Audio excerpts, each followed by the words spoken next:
এই গভীর রজনীতে আল্লাহ রাব্বুল আলামিন যখন প্রথম আসমানে এসে তার বান্দাদেরকে ডাকেন, হে আমার বান্দারা, তোমাদের কার কি প্রয়োজন আমি রব্বুল আলামিনের কাছে চাও। তোমাদের কার কি হাজত রয়েছে আমি রব্বুল আলামিনের কাছে চাও। তোমাদের কার কি চাও পাওয়া রয়েছে আমি পরওয়ারদিগার আলমের কাছে চাও। দুনিয়ার বুকে তোমরা কত কষ্টে আছো, দুনিয়ার বুকে তোমরা নানা রকম অভাবে আছো, আমি রব্বুল আলামিন তোমাদের জন্য রহমতের দুয়ার খুলে বসে আছি, তোমাদের জন্য রহমতের ভান্ডার খুলে বসে আছি। কার অর্থের অভাব আছে আমি রব্বুল আলামিনের কাছে চাও। কার সমস্যা আছে, কার পারিবারিক সমস্যা আছে আমাকে বলো, আমি সমাধান করব। ঠিক সেই মুহূর্তে আল্লাহ রাব্বুল আলামিন তাকে তার দরবারে প্রার্থনা করার সুযোগ দান করেন।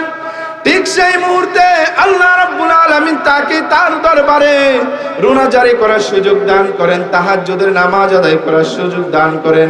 যাকে আল্লাহ রাব্বুল আলামিন ভালোবাসেন, চিল্লায়া বলেন ঠিক কিনা? কারণ হাদিসে রয়েছে মাইয়ুরিদিল্লাহু বিহি খায়রান ইউফাক্কিহু ফিদ্দীন।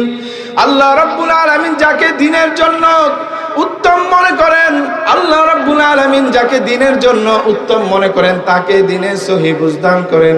এই জন্য প্রিয় বন্ধুরা আমি বলতে পারি, দুনিয়ার বুকে এই মাহফিলগুলো হলো জান্নাতের বাগান। এই জান্নাতের বাগানে আল্লাহ রাব্বুল আলামিন তাদেরকেই আসার সুযোগ দান করেন যাদেরকে ইসলামের পথে কবুল করেন, ঠিক কিনা?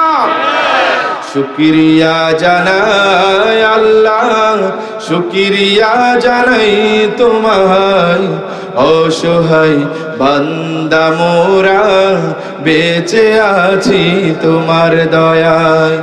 অসহায় বান্দা মোরা বেঁচে আছি তোমার দয়ায়।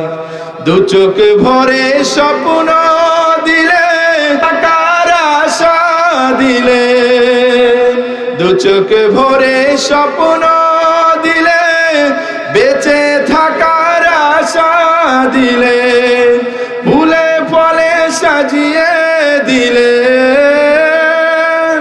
ফুলে ফলে সাজিয়ে দিলে, স্নিগ্ধ শ্যামল সুশোভায়।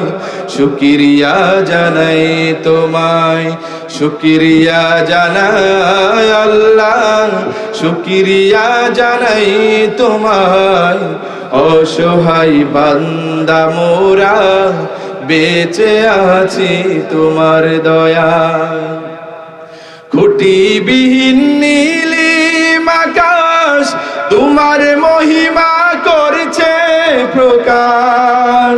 খুঁটিবিহীন নীলিম আকাশ তোমার মহিমা করছে প্রকাশ।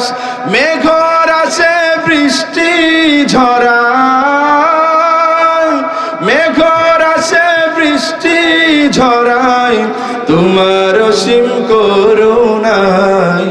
শুকরিয়া জানাই তোমায়, শুকরিয়া জানাই আল্লাহ, শুকরিয়া জানাই তোমায়, অসহায় বান্দা মোরা বেঁচে আছি তোমার দয়ায়। মারহাবা। আরেকটু জোরে বলেন মারহাবা। আরেকটু জোরে বলেন মারহাবা।